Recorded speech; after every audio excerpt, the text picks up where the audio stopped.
Now we'll hear Johnny Wilkes give great insight to how he contacted multiple NBA media members and they did not want to touch the story. But on the flip side of that, a few years ago, they fined Miami and Chicago. They finding everybody except the Clippers. So that's another reason why you're doing this interview, because you want to let people know that everybody else, every other team in the NBA, many teams have been fined and take draft picks taken away. And a lot of these fines kind of went under the radar. Look at Daryl Morey. Almost 3 years in a row, he got fined for tampering in 2020, 21, and 22. And who would have knew? Magic Johnson even got caught up with Paul George back in 2017 before he decided to re-sign with OKC. They're going to protect Ballmer. The man has bought damn near all of Inglewood. You know, he's bought damn near, you know, he's bought the whole city of Inglewood. So with Judy, he put a big stadium over there. He's bought land over here, land over there. They ain't going to do nothing to him. And people have told me, because, you know, I know quite a few people in the NBA. They're not going to do nothing to the local and Ballmer. They're bringing big business to the NBA. That's just like me trying to get this out. I've been trying to get it out. I've talked to, what's her name? Ramona Shelby. Yeah, Ramona Shelby. Now look what we have here. For those of you watching the visual version, he not only sent Ramona Shelburne a group of photos showing how he had a relationship with Kawhi's whole family for many years, but he also notified her that he has certain receipts, especially on a notable person like Jim Gray. Make no mistake about it, when it comes to NBA media, Jim Gray is one of these guys that are considered one of the untouchables. But Ramona is the very same reporter back in 2025 when Steve Ballmer had showed up at ESPN overnight, gave him that softball interview, and allowed him to tap dance around a lot of questions. Matter of fact, her questioning was not even difficult at all. So she has her hands tied behind her back, as ESPN does have a major partnership with the NBA, and their cash cow and Steve Ballmer, they're not going to want to put him up on the cross and just crucify him like that. Send her stuff. I send the other, Baxter Holmes, that's another one. He's the one who did the investigation on Kawhi's trainer, was Randy. He did the investigation on him, you know. And also did the investigation on the Phoenix Suns on yes. Which got him, he had to end up selling the team. Matter of fact, Baxter Holmes is also the person that did the article on the Lakers revealing what went on behind the scenes. The fact that Jeannie Buss wanted to trade LeBron James. She was happy about not giving him the extension. And he got multiple interviews with her younger siblings on their real sentiments of what's going on with the franchise and how the sale was handled. So Baxter Holmes is no slouch when it comes to inside information. Right now, when it comes to Steve Ballmer, because of the big business he brought to the league, he's basically Teflon. He's not going to do nothing to Ballmer. It's a memo out. Whenever my name and this come up, it's like putting it underneath the rug. Facts. Once again, every time I've heard of Johnny Wilkes, the media instantly calls him a person that is not credible at all. That's the way they branded him. But with all these receipts, especially Ramona Shelburne, seeing all these receipts way before she interviewed Steve Ballmer, we all got to be hard pressed to ask, why not bring those up when you interviewed him on ESPN? These are very interesting times. Pablo Torre's findings have put the NBA media in a tricky spot because almost all of them, in unison, have pretty much not even followed up with his story. There's no further discussion about it, even though a lot of these media members have their own platforms, their own social media accounts. A lot of the Steve Ballmer findings are just really surface level. Matter of fact, we're going to listen one more time as Stephen A. Smith uses Johnny Wilkes' name as a reference, even though the media now has branded him as someone that is uncredible with all the information that's coming down that could eventually hurt their cash cow and Steve Ballmer. How convenient. Steve, early this morning, you had some news regarding Kawhi's interest in the Lakers. What can you add to that? Well, what I can add to it is that, sometime today, Kawhi Leonard's team reached out to Magic Johnson, requested that they knew that the Lakers would want to meet with them. He wanted Magic Johnson and Jeannie Buss in that room. And Magic Johnson had every intention of appearing on behalf, in support of the Los Angeles Lakers, obviously. But then the league office called his agent, Lon Rosen, and informed them that Magic Johnson isn't allowed in the room. And so because of that, Magic Johnson would have to work the phones, but he certainly can't be in a meeting with Kawhi Leonard in any kind of official capacity on behalf of the Los Angeles Lakers because he's no longer president of basketball operations. But in the end, none of that matters. What it comes down to is that Toronto is in play. The Clippers are in play. And when it comes to Magic Johnson, Jeannie Buss, and the Los Angeles Lakers, you have a Magic Johnson that has known Dennis Robinson, Kawhi Leonard's uncle, for quite some time, known Wilkes, one of Kawhi Leonard's close confidants who's out of UCLA. So now we're going to hear from Johnny Wilkes give some insight towards what happened with his case. That was basically him versus the Los Angeles Clippers and Jerry West. Okay, let's talk about the court case. Mm-hmm. You were deposed. Correct. I did a deposition in my attorney's office, yes. Jerry West was deposed. Jerry West was deposed. Jerry West sat in on my deposition and tried to stare me in the camera, and I stared right back at him. And Jerry West, knowing that you had helped him sign Kawhi, turned against you. That is amazing. Jerry West knows that he left all those voicemails, all that evidence, and everyone, including the league, has this information. Once again, Johnny Wilkes had texted Ramona Shelburne back in February 2024 that he had all these receipts. Matter of fact, let's listen to Jerry West and the voicemail he left for Johnny Wilkes. But I do want to get together with you privately and love to take you to dinner and even Sam if he's around, so I can at least pay my respects to you guys for being so generous and helpful. You see how vague that voicemail was? These guys are really good. They covered all their tracks. Once again, with Johnny Wilkes, he should have had something in writing, because if it's not in writing, it does not exist.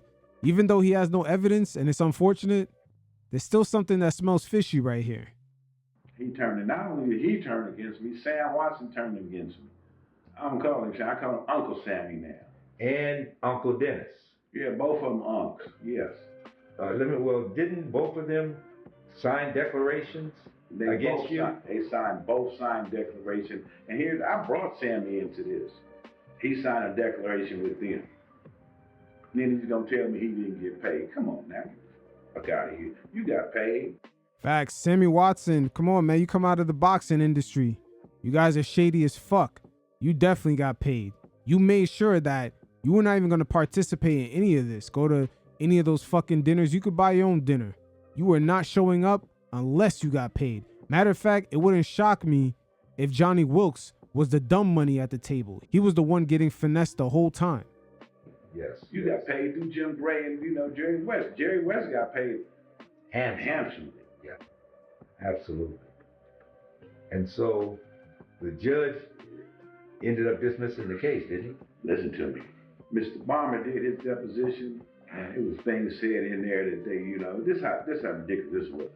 They turned over some evidence to us. The same thing I told Jerry West, he told Mr. Ballmer. And you have a text message of Jerry West texting you, and because now he thinks the deal is not going to happen, right? Mm-hmm. Now, I got to admit right here, for those of you watching the visual version, the text messages are coming from a phone where the number isn't necessarily saved. So we don't really know who exactly is it coming from. They could say it's Jerry West. It could be Jerry West. But these guys being businessmen, they have many different phones and phone numbers for different reasons. So there's a lot of buffer that they put between themselves and Johnny Wilkes. At some point, it's got to click in their head that Steve Ballmer or just anyone doing business on a multi-million-dollar level, a lot of the information, just the way things are exchanged, it has to be more direct. There's just way too many middlemen, especially coming out of the boxing world. That shit is already suspicious off rip. And he's texting you, asking you what's going on. Mm-hmm. And then you tell him what's going on. You have the text message, and then Jerry West texts his Ballmer. Yes. And that was in the discovery. Correct. So Ballmer knew Jerry West was negotiating. Yeah, I think I didn't sit into Mr. Ballmer's deposition because I had something to do, but yeah, he knew, because from my understanding, when my attorney told me that he admitted that West did some things wrong. He admitted that, but it's the funny thing. Only deposition you can read now is mine. Everybody else is sealed. You know, and I didn't understand why my attorney didn't do Dennis and Sammy. I really didn't understand it. I still don't understand it to this day. Now talk to me about the appeals hearing. What took place at the appeals hearing? Well, the appeals hearing, just Dwayne Lyons or their attorney, you know, he got up and he talked about he could have got all this information out of the back of the newspaper. He called me a hanger on. What did he say? Hanger on? Like I was a groupie or something. With Dennis. You were hanging around with I'm Dennis. a groupie with Dennis. Man, get out of here. And you had been knowing Dennis for over 40 years. The groupie with Dennis, come on now. And then he said that the fact that the information that you gave Jerry West, you could have got off the back of a newspaper? He told me I could have got off the back of a newspaper. So what you shared with Jerry West? What I shared with Jerry West. So it was like, man, get out of here. So I kind of, figured that, shit, my feeling is that, Ballmer's money went a long way. He might, reach out and touch them. I kind of feel like afterwards, because after he did his deposition, the next day, my attorney told me the case is dismissed. I'm like, what? How is this? He should have did this. The judge should have did that from Jump Street. What they dismissed the case on. Yeah. So. Yeah, what they dismissed the case on, I'm like, come on now. Yeah, Ballmer money does go a long way because at the end of the day, that aspiration deal with how much money he had to put in just to get Kawhi paid the like $150 million, you're looking at over $400 million, almost $500 million just to pay Kawhi $150. That includes the multiple investments made into aspiration, even after they were going through financial issues and just making sure that Kawhi got paid on time. But yeah, Steve Ballmer's money definitely goes a long way because he does have the equity to buy almost half the NBA, if not the whole thing. So in closing, what would you want? What in closing, tell me what you really feel. I want to be compensated for what I did. Listen to me. Dennis, he didn't have to worry about LA. I had the Lakers locked up, the Clippers locked up, and it was just a matter of which one he was going to go to. But after Irv quit, we already knew where he was definitely going to go. Either they didn't make the trade for Paul George, he's going back to Toronto. If they make the trade, he's a Clipper. The Lakers, after Irv quit, they were done. You hear that, Laker fans? Magic Johnson was your last line into getting Kawhi that summer. In the eyes of Kawhi's camp, there was no one really trustworthy of him even being there. As Johnny Wilkes has stated earlier, the feelings on Rob Pelinka is, I'm not sure about him. Now, what are your thoughts about Jerry West? I respect Mr. West. Mr. West, I don't know if it came down to what Dennis, because when Sam gave me when he called me and had the conversation, that Dennis told them to not pay. Who is them? The Clipper organization? Lawrence Frank? He was part of the meeting. I'm sure he was part of the meeting. All of them. Because here's another thing. After that little episode at the Ritz-Carlton, when Kawhi asked me what happened to meeting with Al Heyman, we had went over to the Clippers facility. And when we got to the Clippers facility, Kawhi was sitting in the back. And this is exact words he said to Dennis. I'm going to fire your ass just so I got fired the rest of them motherfuckers. So Dennis say, you can't fire me. I got you the best deal with the Clippers. And I look at Dennis like, you left $100 million on the table. You didn't even let Al Heyman go in and talk for the million. And for Kawhi to be asking me at the hotel, what happened with this meeting with Al Heyman, and I look at you, and then you go to my Fed case. That says a lot right there. So your thoughts on Jerry West? What are your thoughts on Jerry West?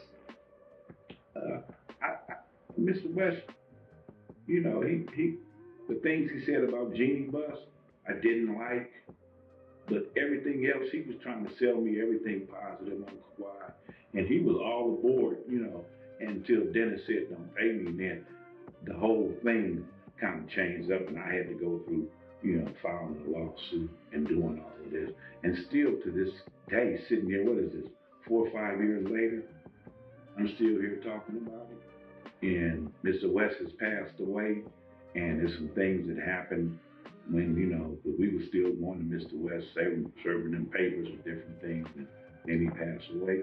You know, I really don't have nothing bad to say about Jerry. I'm just like, you know, it's off because Dennis. But let's just be honest here. Jerry was not a man of his word. Let's be honest with you. That's correct. Yeah, That's Jerry correct. was not a man of his word. That's I wouldn't necessarily say that, even though, you know, of course we don't know him personally, but when it comes to business, if that shit is not on a piece of paper, there's no written agreement that you could present to a judge, that shit is not real. It doesn't exist. It's fairy tale.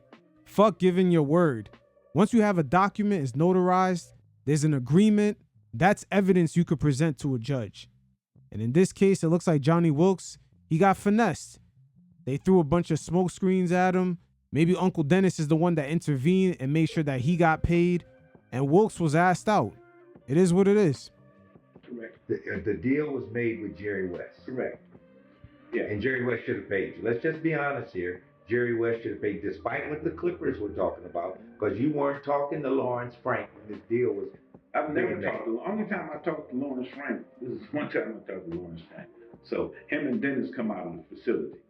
So Dennis got some Clipper shirts in his hand, and you know, Dennis handed me the shirts and telling me this is thanks to Clippers. Thank you for getting me for signing for Kawhi. Some T-shirts. I still got them shirts. I want to burn them motherfuckers. I have no qualms with Steve Ballmer. And why is that? Mr. Ballmer paid Mr. West. And Mr. West, I'm sure he distributed his portion of money to Jim Gray and Sam Watson. And I was the low man on the podium, which I was really the man. And they never paid me because they thought I was just a nobody, that I wouldn't fight it, that I wouldn't, do anything. Just the night that I filed, I had so many phone calls. I had from my pastor at my church, Sam Watson called me. Everybody was calling me, asking me to drop the lawsuit. It was my pastor even called me, talking about Sam wanted to talk to me. He got money. I don't want no money. I want the money that Mr. West owed me. I did this deal. Hey, it is what it is. It sounds like a whole story of fuckery. I'm not going to lie. But at the end of the day, there is a whole economy of these guys choosing what teams to go to. As I do believe the part with Jim Gray letting him know that he could have got way more money than the 2.5 he was asking for. And that's the beautiful thing about today's media landscape. Johnny Wilkes is able to get his side of the story out, even though throughout the mainstream part of the NBA media, they have labeled him and just branded him as an uncredible source, a guy that's a hangaround. But with all the evidence he has provided, he's known Kawhi's family for years, multiple family members, including his mother. So it is what it is. I'm sure more details will eventually come out on this whole Kawhi Leonard and how he got to LA. This shit is multi-layered, and it's revealing a lot of the inner nuances that are going on behind the curtain, behind the scenes of this whole machine we like to call NBA free agency.